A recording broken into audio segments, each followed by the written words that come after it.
రాజకీయ నాయకుల వీకెండ్ మజా ఫామ్ హౌస్ లో చేసిన ఆ గలీజ్ పనులేంటి?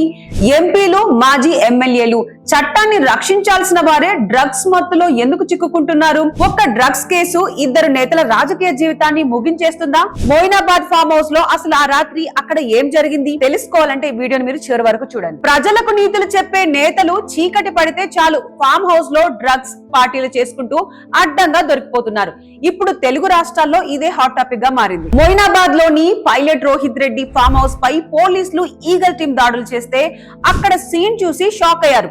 కొకైన్ మత్తులో ఎంజాయ్ చేస్తున్నారన్న ఆరోపణలతో టీడీపీ ఎంపీ పుట్టా మహేష్ సహా 9 మందిని అదుపులోకి తీసుకున్నారు.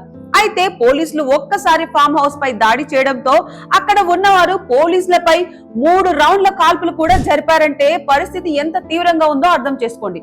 అయితే ఈ ఇష్యూపై సీరియస్ అయిన సీఎం చంద్రబాబు గారు వివరణ ఇచ్చే వరకు పుట్టా మహేష్ ను పార్టీకి దూరం పెట్టాలని ఆదేశించారు.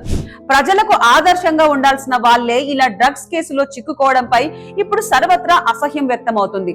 డ్రగ్స్ కేసులో పాజిటివ్ వచ్చిందా లేదా అన్నది పక్కన పెడితే నాయకుల ఈ ఫామ్ హౌస్ కల్చర్ పై మీరేమంటారు? వీరికి ఎలాంటి శిక్ష పడాలో కామెంట్ లో చెప్పండి. మరిన్ని అప్డేట్స్ కోసం వెంటనే మా ఛానల్ ని ఫాలో అవ్వండి.